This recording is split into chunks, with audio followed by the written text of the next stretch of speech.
Each workout starts with a large glass of water and, of course, ends with a glass of water. And I drink water throughout the workout. So starting with phase one, this is a warm-up phase. We're going to warm up the joints. And the joints are typically not as well lubricated as when they're active. So we want to move the joints in circles, I call it. This is called circles and twists.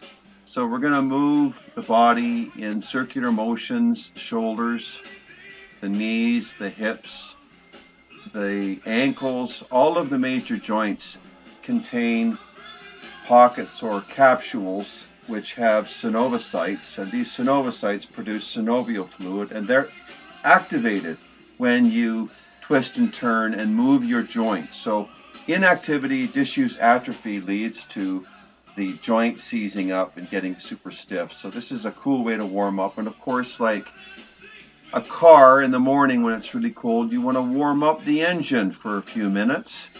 And so here we're going to warm up the knees, spin the knees in circles each way.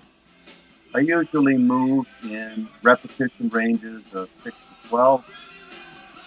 Then I'll move here into the ankles and twist them around, just loosening up the entire body and getting ready for what's coming, which is the resistance training, which is phase two. So we're going to prepare for the most difficult part of the exercise routine, which is actually lifting the weights with a bit of intensity. But in the home, we're not going to go super heavy or anything like that. Just kind of a maintenance routine. We're going to hit 4 major muscle groups. We're going to do legs, back, chest, and shoulders. And here we're just lifting the knees up high. A little bit of movement, some upper body twisting. Keep the hips facing forward.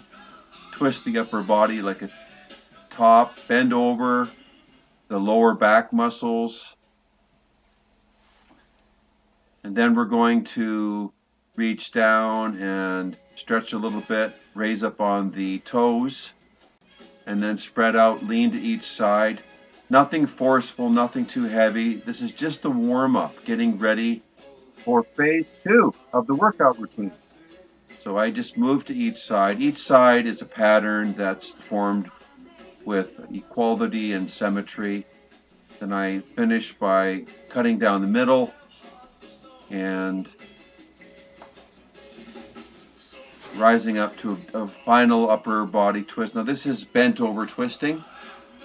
This is just great for the abs, for loosening the whole body. Okay, here's the first exercise. This is a standing dumbbell squat. And I've got a kettlebell attached to a dumbbell for added weight. I do 2 sets. Next, I do push-ups, strict form, body is straight, no cheating, nice depth, down to the nose and up, triceps, chest, shoulders. Moving on to the back. This is a dumbbell row, each side. I do 20 repetitions. In the squats, I did 25 repetitions. And again, 2 sets of each exercise. And finally, the seated shoulder press. I use a kettlebell, just pushing straight up towards the ceiling, lower all the way, full range of motion. And this covers the shoulders. And that's the final exercise with weights in mind. Now we're going to do some abs. Core training is, of course, phase 3. So this is a bent knee, standardized sit-up, just twisting the elbow to the opposite thigh, and then followed immediately by leg extension knee-ups. So we got the upper and the lower abdominals. Next is skipping. This is phase 4, which is cardio, followed by phase 5, which is a full stretch. Now, my cardio regarding the skipping was 2-minute intervals, followed by 1 minute of rest, and 3 intervals altogether. So that's 2 times 3, and that's enough to get the heart rate up really good. Then I combine this outside with cycling and walking and sprint training at the track. So now on to phase 5, which is the full body stretch. And that's just a series of movements This is a hip thrust with the legs stretched out, and this is a deep knee stretch. Straighten the leg, pull it down. Be careful not to overstretch. Just breathe and move the body in its natural range. Oh God. Again, a little more ab work, but again, this is working all through the core and the whole body. It's just part of my come down routine. I'm going to turn over on my side and just do some side leg raises for the obliques. This is also great for healing lower back injuries, getting in those little nitty gritty areas.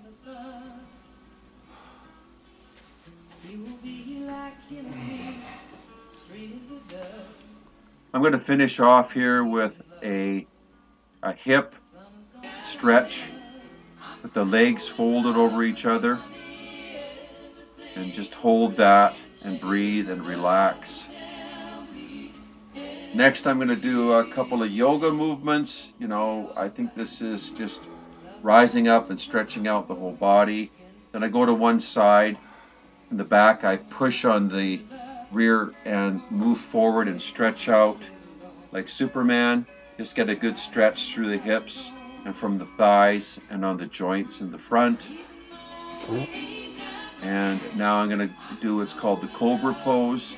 I get into position, toes are pointing straight out, the arms are straight up, and then I just kind of bend in the middle and try and keep the front portion of my body close to the mat, leaning all the way back, and I can really feel that. That feels really good, pulling from the lower back. I'm going to raise and lower the bridge. I think these are called cats and dogs also. And then I'm going to go and finish off with my classic headstand, which I really enjoy. Helps maintain my balance, good posture. And I'm going to bring my feet down and squeeze the soles of my feet together close to the prostate for the prostate. And then I'm going to twist the ankles, cross them over in front each way. Again, this is forcing me to retain my balance. It's good for the neurology of my state. And finishing off with some core movements coming down. A nice toe stretch. I can really feel that in the calf. Leaning forward, up on the neck, pressing up and inching backwards to finish off. Rising up, round, good morning, and it's great to be alive. Okay, have fun.